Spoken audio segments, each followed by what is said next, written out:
ክቡር ጠቅላይ ሚኒስትር፣ የተከበራችሁ እንግዶቻችን፣ ክቡራንና ክቡራት፣ ሁላችሁም እንደየማረጋችሁ እንደምን ዋላችሁ፣ እንኳን ሰላም መጣችሁ ለማለት ወዳለሁ።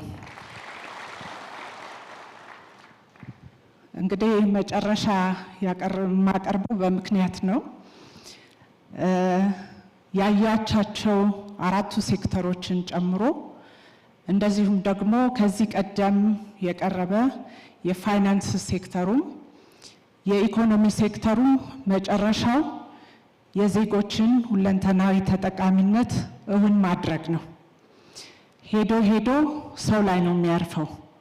መንግስታችን ደግሞ ከለውጡ ማግስት ጀምሮ ሰው ተኮር የሆኑ ተግባራትን በመስራት የዜጎችን ሁለንተናዊ ተጠቃሚነት ለማረጋገጥ ሰፊ ስራዎችን ሰርቷል።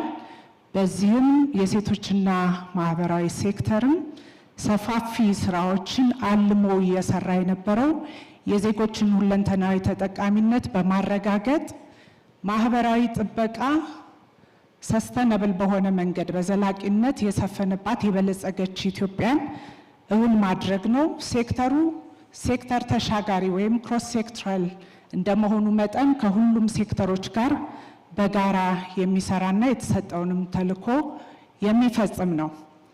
እንግዲህ ይህንን ራዕይ እውን ለማድረግ ከለውጡ በፊት ምን ክፍተቶች ነበሩ የሚለው ታይቷል።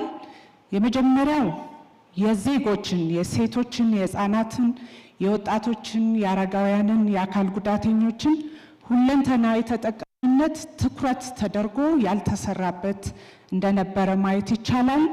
ሰፋፊ ማህበራዊ ቀውሶች የነበሩበት፣ በተለይ ዜጎች በጎዳና ላይ ህይወታቸውን ሲያሳልፉ ምንም አይነት ኢንተርቬንሽን ወይም ፕሮግራም ዲዛይን ተደርጎ ትኩረት ተሰጥቶ ያልተሰራበት፣ በዋነኛነት ደግሞ ሰው ተኮር ድጋፍና ማህበራዊ አገልግሎቶች በትኩረት አለመሰራታቸው አንዱ ትልቁ ክፍተት ነው።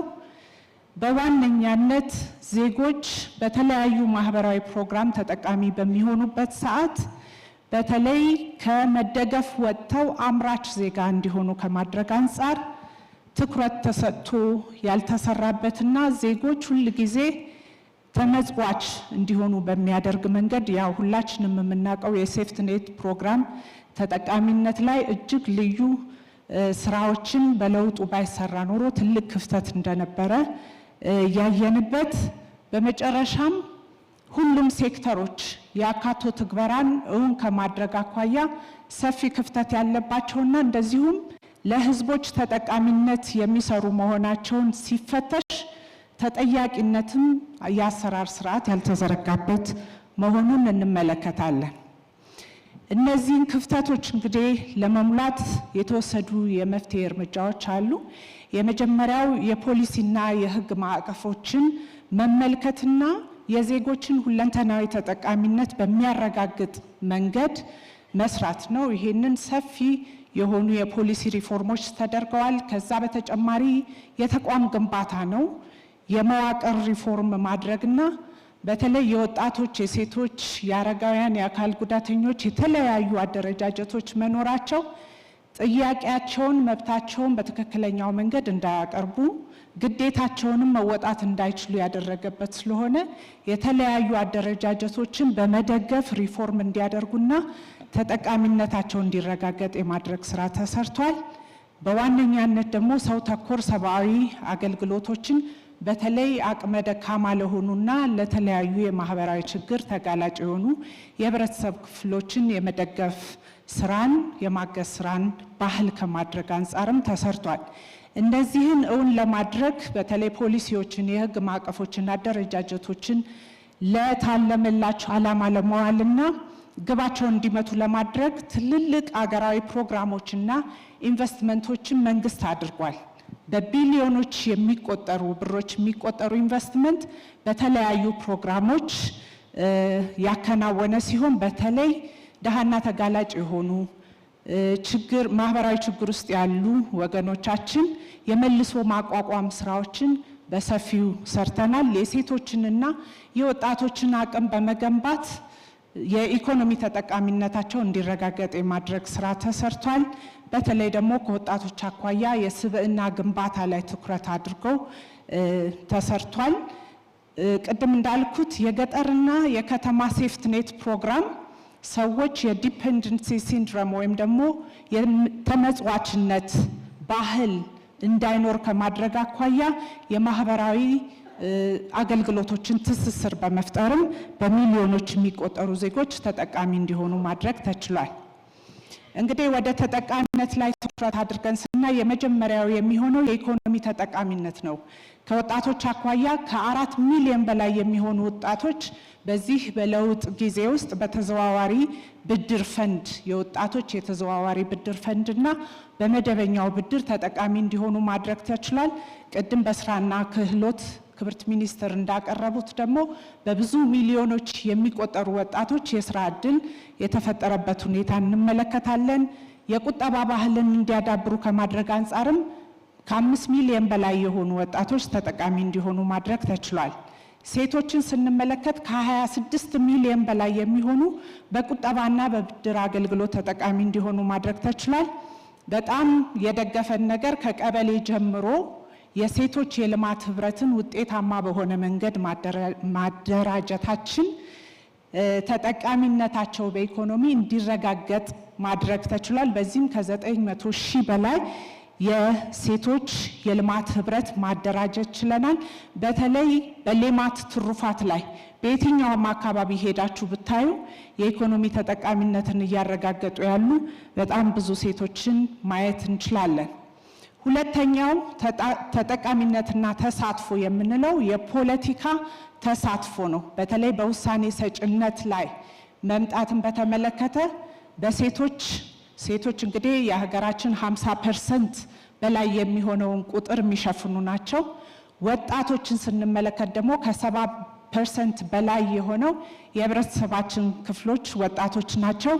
እነዚህም በፖለቲካው ንቁ ተሳትፎ እንዲያደርጉ ማድረግ ካልተቻለ በስተቀር የሀገረ መንግስት ግንባታው እውን ሊሆን አይችልምና ከዚህ አኳያ በለውጡ ማግስት እንደምታስታውሱት በአፍሪካም ደረጃ በዓለምም ትልቅ መነጋገሪያ የሆነው ከ50% በላይ የሆኑ የካቢኔ አባላት ሴቶች እንዲሆኑና ቁልፍ የሚባሉ የኢኮኖሚ ሴክተርን፣ የፍትህ ሴክተርን፣ የጸጥታ ተቋማትን እንዲመሩ የተደረገበት ትልቅ ለውጥ መሆኑን እናስተውላለን።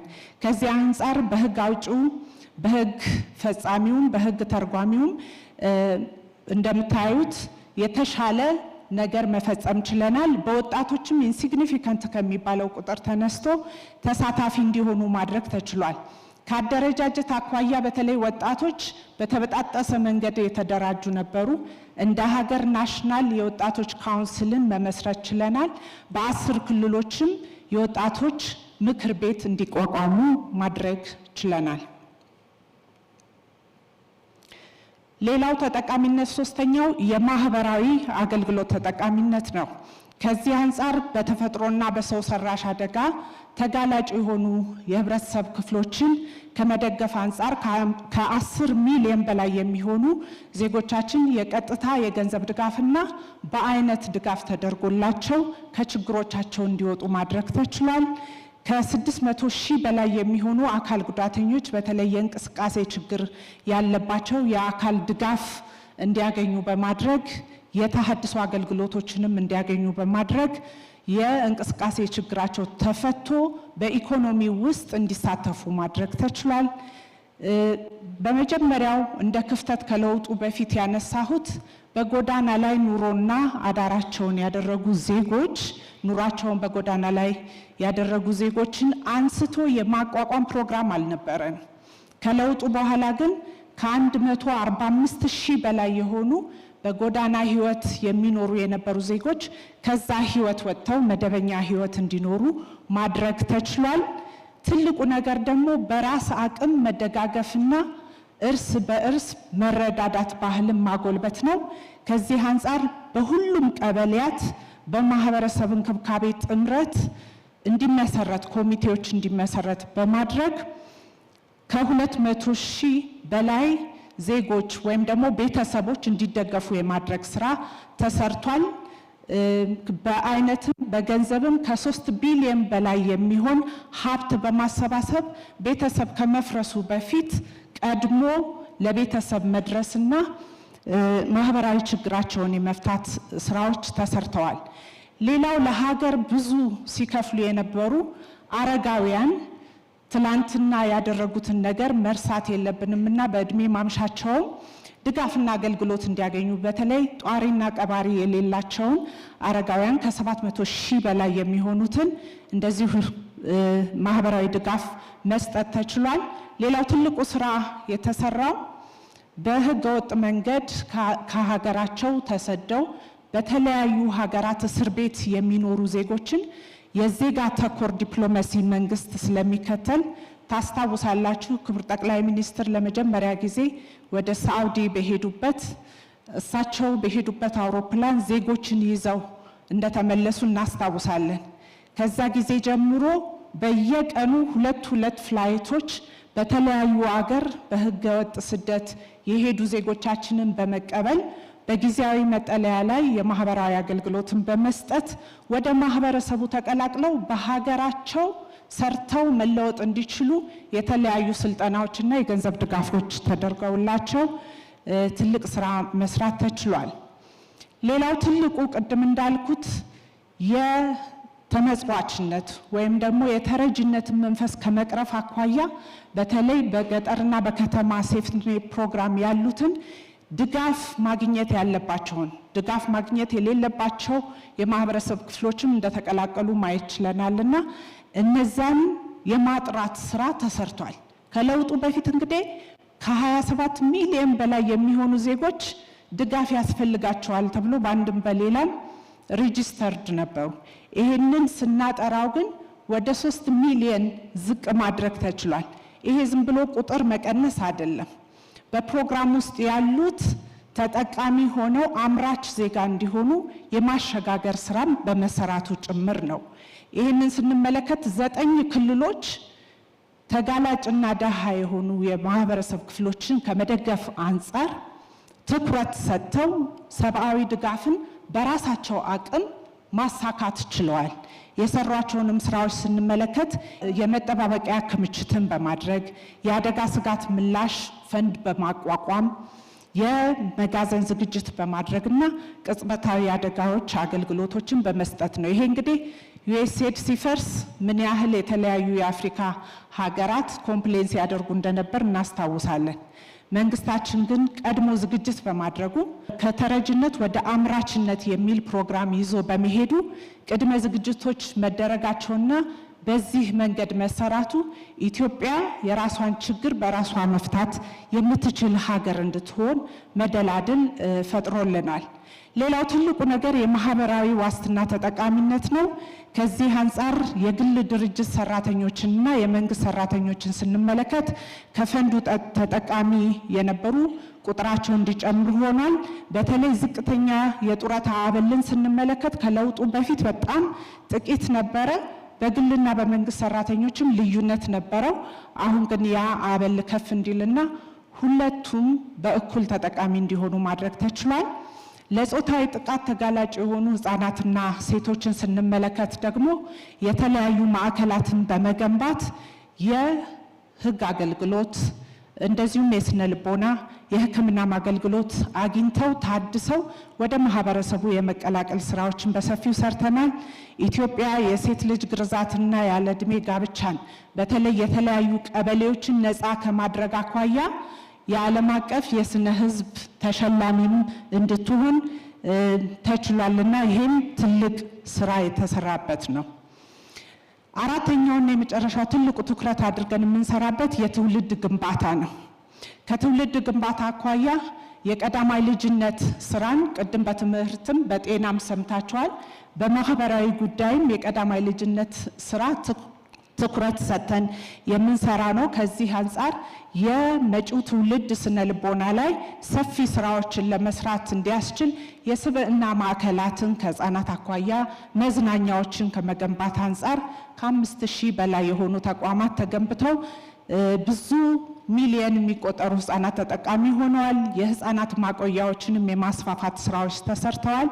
በተለይ ደግሞ በአስቸጋሪ ሁኔታ ውስጥ የሚገኙ ህፃናት ወላጆቻቸውን በተለያዩ ምክንያት ያጡ ህፃናትን ከ2 ሚሊዮን በላይ የሚሆኑ አንደኛ በሀገር ውስጥ ጉዲፈቻን በማበረታታት የተቋማት 1% አገልግሎት ከክቡር ጠቅላይ ሚኒስትር ጽሕፈት ቤት ጀምሮ ሁሉም ተቋማት የ1% ስፖንሰርሺፕ ድጋፍ እንዲያደርጉ በማድረግ የአደራ ቤተሰብንም እንደዚሁ በማገናኘት ከ2 ሚሊዮን በላይ ህፃናት ተጠቃሚ እንዲሆኑ ማድረግ ተችሏል። ሌላው የትውልድ ግንባታ ላይ ወጣቶች ላይ ትኩረት አድርገን የምንሰራው ስራ ነው። ይሄም ከበጎ ፈቃድ አገልግሎት አኳያ ከ25 ሚሊዮን በላይ የሚሆኑ ወጣቶች የበጎ ፈቃድ አገልግሎት ተጠቃሚ ወይም ደግሞ ማህበረሰባቸውን የሚያገለግሉ አገራቸውን በፈቃደኝነት የሚያገለግሉ እንዲሆኑ ማድረግ ተችሏል። በዚህም ከ137 ቢሊዮን ብር በላይ የሚሆን ሀብት ተሰባስቦ ለድሃና ተጋላጭ ለሆኑ የህብረተሰብ ክፍሎች ወጣቶች ብቻ ከ300 ሺህ በላይ ቤቶችን ገንብተው አስረክበዋል። ይሄ በበጋም በክረምት ወራትም የተደረጉ የበጎ ፈቃድ አገልግሎት ስራዎች ናቸው። በሰላምና ደህንነት ዙሪያም ሰፊ ስራዎች እንዲሰሩ ማድረግ ተችሏል።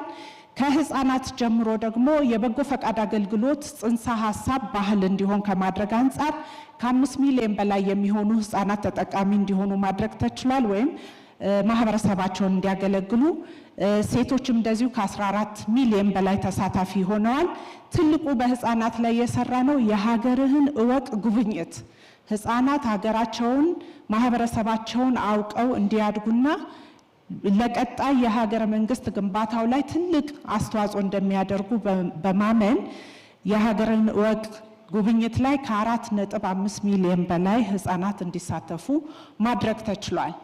እንግዲህ ትልቁ እነዚህን ሁሉ ስራዎች ስንሰራ ዘመኑም የቴክኖሎጂ እንደመሆኑ የዲጂታላይዜሽን ስራዎችን እውን ማድረግ ነው። የኢትዮጵያ ዲጂታል 2030 ነውን ከማድረግ አኳያ እንደ ተቋምም እንደ ሴክተርም ሰፊ ስራዎች ሰርተናል። የህፃናት ጉዳይ መረጃ አያያዝ ስርዓትን ከቀበሌ ጀምሮ በታብሌት ሬጂስተር እየተደረገ በሁሉም አካላት በየደረጃው ችግሮች እንዲፈቱ ከማድረግ አኳያ ሰፊ ስራ ሰርተን ውጤት ያመጣንበት ነው። የጉዲፈቻ ከዚህ በፊት ወደ ውጭ ሄደው የሚያድጉ የነበሩ ልጆች ማንነታቸውን ሀገራቸውን ፈልገው ሲመጡ የምናገናኝበት ሜካኒዝም በጣም ትራዲሽናል ነበር። እነዚህን ሜካኒዝሞች ዲጂታላይዝ በማድረግ በአጭር ጊዜ የምንፈልገው መረጃ እንድናገኝ ማድረግ ስራዎች መስራት ችለናል። የጾታዊ ጥቃት ጉዳዮችንም መረጃ የምንዝበትን ማዘመን ችለናል። ትልቁና በጣም ወሳኝ የሆነው ስራ የሰራ ነው በተለይ ከተረጂነት ወደ አምራችነት ዜጎቻችንን ለማሸጋገር የማህበራዊ ጥበቃ ተጠቃሚዎች መረጃ አልነበረንም። ከዚህ በፊት በአንድ ፕሮግራም ሊደገፍ የገባ ሰው ሁሉ ጊዜ መዛ ፕሮግራም ውስጥ ሮል አውት የሚያደርግና ግራጁዌት የማያደርግበት ሲስተም ነበረ። ስለዚህ ኤርጎጌ አንድ ኤርጎጌ ሆና በየትኛውም ፕሮግራም ተጠቃሚ የምትሆን ከሆነ ግራጁዌት እስከምታደርግበት ድረስ ይህ የመረጃ ስርዓት ያገለግለናል ማለት ነው። ናሽናል ሶሻል ሬጂስትሪ ሲስተም አንድ ሰው አንድ ነው በሚለው ከዲጂታል አይዲ ጋር በማገናኘት ቀጣይ የምናደርገውን ድጋፎች ውጤት ተኮር እንዲሆኑ ከማድረግ አኳያ ሰፊ ስራ መስራት ተችሏል። የቀጣይ አቅጣጫዎችን ልበልና አቋጫለሁ። የመጀመሪያው ዘላቂ የማህበራዊ ጥበቃ ስርዓትን በሀገራችን እውን ማድረግና ከተረጂነት ዜጎቻችን ወደ አምራችነት እንዲሸጋገሩ ማድረግ ነው። ጾታዊ ጥቃትን የሚከላከል ሳይሆን የማይታገስ ማህበረሰብ ከመፍጠር አኳያ መንግስት የዜሮ ቶለራንስ ወይም ደግሞ ዜሮ የመታገስ አቋምን ተግባራዊ የሚያደርግ ይሆናል። ህፃናት በችግር ውስጥ ያሉትን በሀገር ውስጥ አማራጮች ቅድም እንዳየነው እንዲደገፉ ማድረግ፣ የወጣቶችን የበጎ ፈቃድና የበጎ ፈቃድ ብቻ ሳይሆን ደግሞ እንደ ዜጋ የዜግነት አገልግሎትን እንዲሰጡ በማድረግ በሀገረ መንግስት ግንባታ ውስጥ የራሳቸውን ሚና እንዲጫወቱ እንዲወጡም የማድረግ ስራ ይሰራል። የሴክተሩን ዲጂታላይዜሽን አጠናክረን የምንቀጥል ይሆናል። የተቋማትን የአካቶ ትግበራና የተጠያቂነት ስርዓትንም አጠንክረን የምንሄድ ይሆናል። ከልብ አመሰግናለሁ።